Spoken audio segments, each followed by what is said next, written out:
సూర్యాపేట జిల్లా కోదాడ నడిగూడెం మండలం కాగిత రామచంద్రపురం వద్ద తెగిన సాగర్ కాల్వ కట్ట మరమ్మత్తు పనులను మంత్రి ఉత్తమ్ కుమార్ రెడ్డి శాసనసభ్యురాలు పద్మావతి ఆదేశాల మేరకు కాంగ్రెస్ పార్టీ రాష్ట్ర నాయకులు ఎర్నేని వెంకటరత్నం సందర్శించారు.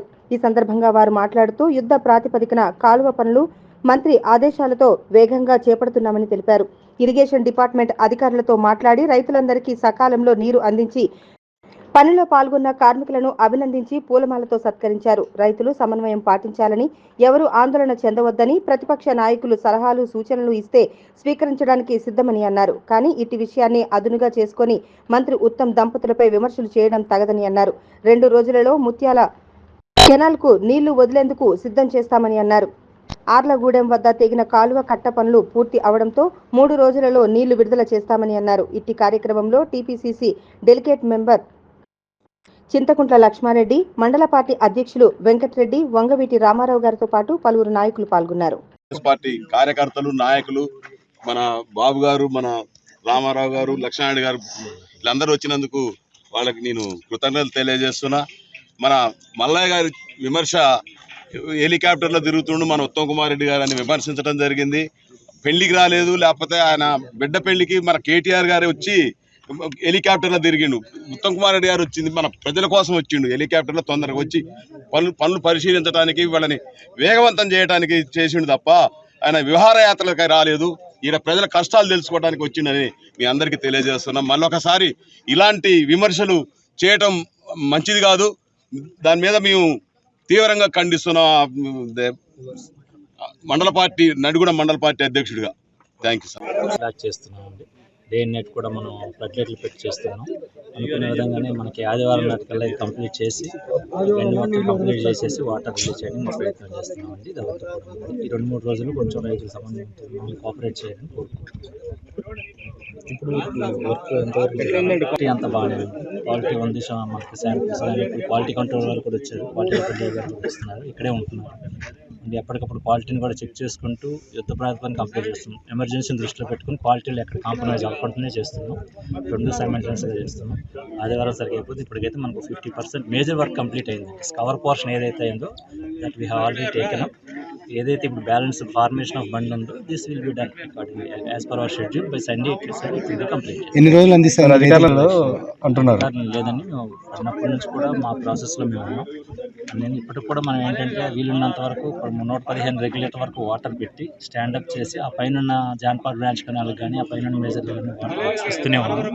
అట్లనే 115 కింద కూడా మనకి 127లో ఉన్న డీప్ కట్ వరకు కూడా మోటార్లు కూడా వాటర్ సప్లై చేసి సేవ్ చేస్తూ ఉన్నాం.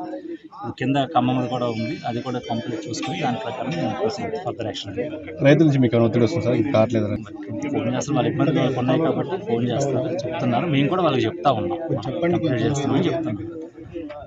అవకాశం ఉన్నంత వరకు మేము వాళ్ళు కూడా కోఆపరేట్ చేసి వాటర్ అందించే ప్రయత్నం చేస్తాం.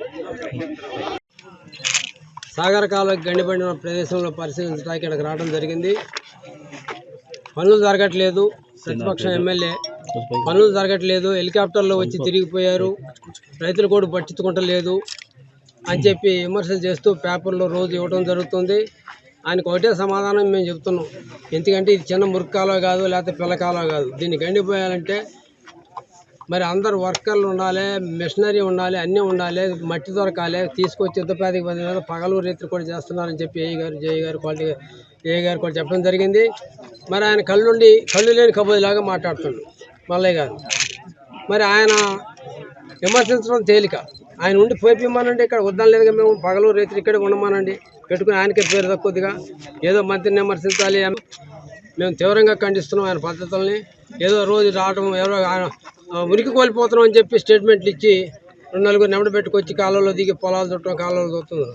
పొలాలు ఎండితే సహజం. ఎట్లాంటి యుద్ధ ప్రాతిపదిక మీద చేస్తున్నా పొలాలు ఎండే సహజం అది. మరి దానికి ప్రభుత్వం ఏం చేయలేదు, లేకపోతే మంత్రి ఏం చేయలేడు, ఎమ్మెల్యే ఏం చేయలేడు. మరి చేసే పని తెలుస్తుంది. హెలికాప్టర్లు వచ్చి పొలాలన్నీ చూసుకుని వెళ్ళడం, మరి అధికారులందరికీ ఆదేశాలు ఇవ్వడం. 2 కాలువలు ఇక్కడ కూడా ఆర్లగూడెం దగ్గర కూడా కాలువ తెగిన దానికి యుద్ధ ప్రాతిపదిక మీద అక్కడ కూడా పైపులు వేసి యూటీ కింద మరి చేయడం జరుగుతుంది. ఇంకా ఎంత చేసినా జేఈ గారిని అనేది అంటే ఇంకా 3 రోజుల్లో మేము పని పూర్తి చేయగలుగుతామండి అని చెబుతున్నారు. 3 రోజులు కాదు, ఇంకా వారం పట్టినా స్టాండర్డ్గా పనిచేయాల్సిన అవసరం ఉంది దీనికి. ఎందుకంటే మళ్ళా దిగిన ఈ మట్టి అంతా రైతుల పొలాల్లో పోయి పొలాలన్నీ కూడా ఖరాబ్ అయ్యే పరిస్థితి ఉంది కాబట్టి గట్టిగానే చేయాలి పని. జేఈ గారు కానీ ఏఈ గారు కానీ దీనికి సంబంధించిన ఇంజనీర్లు అందరూ కూడా ఒకరోజు ఆలస్యమైనా గట్టిగానే చేయండి. నష్టం వచ్చింది ఏదో నష్టం వచ్చింది, నష్టాన్ని ప్రభుత్వం ఏ విధంగా పూడ్చాలనేది ముఖ్యమంత్రి గారు ఆలోచించి ఆ నష్టపోయిన పొలాలన్నిటి కూడా నష్టపరిహారం ఇవ్వడానికి సిద్ధంగా ఉంది ప్రభుత్వం. మన మంత్రి గారు ఉన్నాడు, ఎమ్మెల్యే గారు ఉన్నాడు, అందరూ కూడా సిద్ధంగా ఉన్నారు. దానికోసం భయపడాల్సిన పని లేదు. ప్రతిపక్ష నాయకుడు చెప్పేది మనం ఉరుకులు పెట్టాల్సిన పని లేదు. ఆయన వాళ్ళు చేసిండు కోదాడ టౌన్లో 19 లక్షలు తీసుకుని మరి రోడ్లు వేసిండు. రమ్మనండి ఒక తడ నేను చూపిస్తే ఎంత క్వాలిటీగా వేసిండో నేను చెప్తాను. విమర్శించడం తేలిక, చేయటం కష్టం. ఇవన్నీ కూడా ఆలోచించుకొని ప్రతిపక్ష పార్టీగా ఆయన సపోర్ట్ చేసి ఇక్కడ అధికారులు కానీ వాళ్ళ కానీ మెప్పించి చేయాల్సిన అవసరం ఉంది. మరి ఏం తొందరపడి ఒక టిప్పరు 2 టిప్పర్తో అయ్యే పని మాదు. ఇది అప్పుడు మనం ఉంటుంది కూడా పెద్ద బంద్ ఏరియా అంట. మరి దీనికే వచ్చి మట్టి పట్టిందని అంటారు. మట్టి రావాలి, ఇది ఎక్కడ రామచంద్రపురం నుంచి రావాల్సి వస్తుంది, మట్టి కేశవపురం నుంచి రావాల్సి వస్తుంది. మరి 15-20 టిప్పర్లు పెట్టి తోలటం జరుగుతుంది. మరి మళ్ళీ వచ్చే వెహికల్కి పోయే వెహికల్కి